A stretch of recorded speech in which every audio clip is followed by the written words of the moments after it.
जर बाळाला breast feeding करताना तुम्ही सतत मोबाईलवर काहीतरी स्क्रोल करत असाल तर न जाणे मोबाईलमधून निघणाऱ्या किती सगळ्या इलेक्ट्रोमॅग्नेटिक वेव्हजना तुम्ही आपल्या बाळाच्या डेव्हलपिंग ब्रेनला एक्सपोज करताय.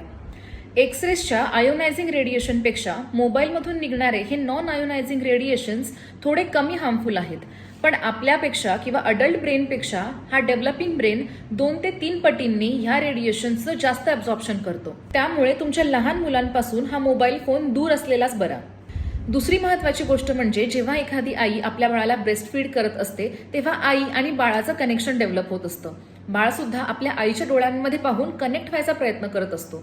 पण जर आई मात्र मोबाईलमध्ये बिझी असेल किंवा काहीतरी स्क्रोल करत असेल त्यावेळेला हा कनेक्शन डेव्हलप होण्याचा पिरियड मात्र आपण मिस करतोय. आईच्या शरीरामध्ये सुद्धा ऑक्सिटोसिन नावाचं लव्ह हॉर्मोन तयार होत असतं जेव्हा ती बाळाला ब्रेस्ट फीडिंग करत असते. जर तिचं पूर्ण लक्ष हे फोनमध्ये असेल आणि बाळाकडे नसेल तर त्यावेळेला हे ऑक्सिटोसिन हॉर्मोन सुद्धा तयार होण्यासाठी अडथळे निर्माण होतात आणि याचा परिणाम आईच्या दुधावर सुद्धा दिसून येतो.